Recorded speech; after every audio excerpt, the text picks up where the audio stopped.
The Boys and the Pastille. Two boys, having nothing to do one Sunday night, they couldn't play around the gas lamps which were not lighted because of Zepps, went into a church. During the service, one of the boys, having a cold, coughed very badly, and an old lady sitting behind him passed him a pastille. He bit it in 2 parts and gave one to the other boy. All the boys in the village got to hear of the story of the pastille, and having made sure of the church and which old lady had the sucks, they flocked in a crowd on the following Sunday night.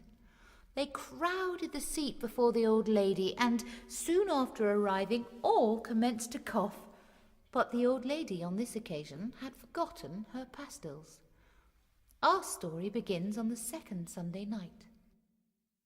The organist had gone to the war, and the deputy was only sure of 2 pedals, the bottom one, and a 5th above.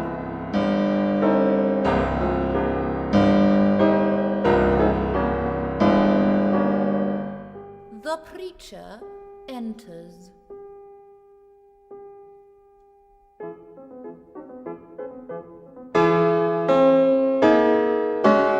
The boys enter, scampering up the aisle. The verger says, "Be quiet, naughty boys!" The boys turn round and find the lady. They cough, whilst looking at the lady, but the lady said, "I've left them at home." Discomfiture of the boys.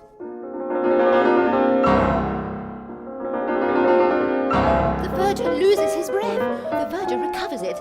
The boys run out, followed by the verger.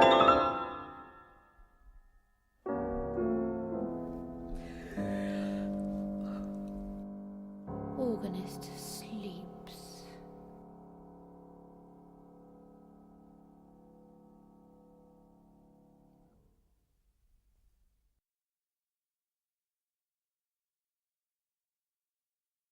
The Butterfly's Waltz. A butterfly on wing is chased by a wasp.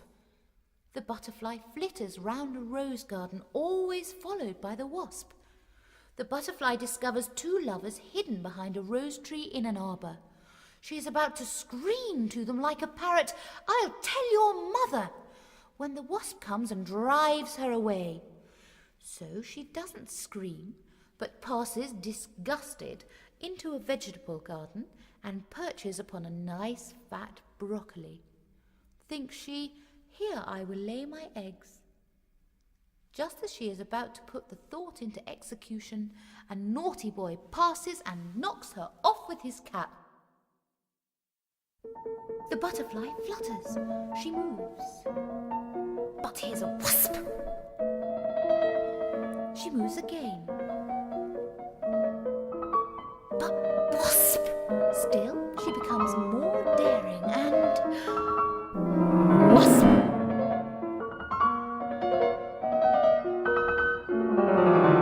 She grows more confident. She discovers 2 lovers behind a rose bush. She is about to exclaim, "I'll tell your mother," when the wasp... Like a beautiful white aeroplane, she hangs suspended over the garden hedge. She flutters into a vegetable garden and spies a beautiful broccoli and alights to lay her eggs, which she hopes will soon be caterpillars, when a naughty boy hits her with his cap.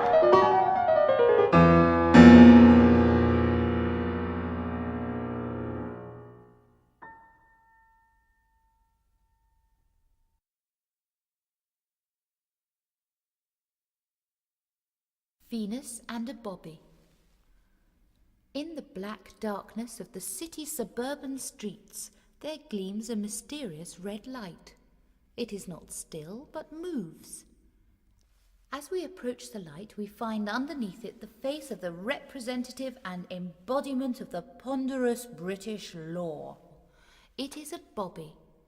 How queer is the law which needs a red light? Whilst we are in bed, he stands there unseen and often ignored, securing our safety.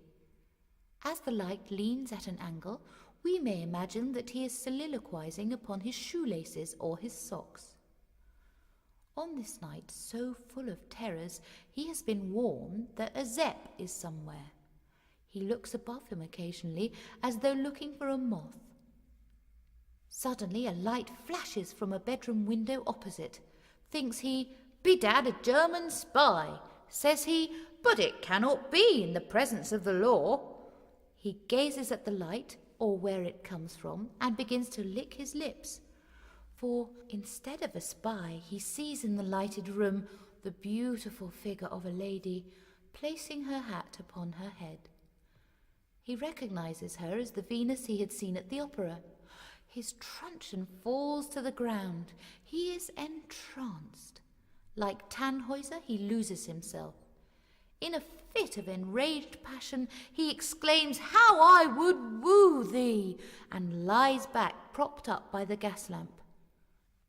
Suddenly the light from the window is switched off, and as suddenly his senses return in realizing that the Venus may be descending to leave the house. Gathering himself together, he rushes to the door, which suddenly opens, and the sergeant calmly walks out. Bobby, disconsolate, looks at him and says, "Kiss me, sergeant." The sergeant, laughing, replies, "As you like it." The Bobby stands in the silent night. He hears a noise above, looks up, says he, "Was that a Zepp?" Still and quiet again it is. The awful silence, standing in the street. Cold too it is, and the rain.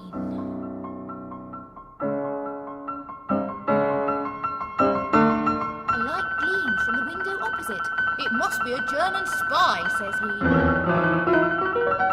"No, it isn't," says he. Through the rain, he recognizes in the light the figure of a beautiful lady he has seen at the opera in the part of Venus. As she puts on her hat, she seems to be humming her part at the opera. His heart yearns for love. It would burst with passion. He swoons. Leaning against a lamppost.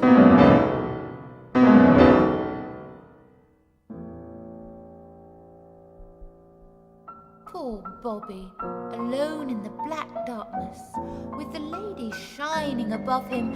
Again he gazes and sees her hand move towards the electric switch. The light goes out and Venus descends the stairs. He crosses the road to meet her at the door. Bobby is all excitement. He hears footsteps coming downstairs and rushes to the door. It does not open. He hits it with his truncheon. He shouts, "Open the door, oh my love!" The door slowly opens and the sergeant of police comes out. He looks at Bobby and laughs. Bobby is rather disconsolate. Bobby to sergeant, "Kiss me, sergeant." Sergeant to Bobby, "As you like it."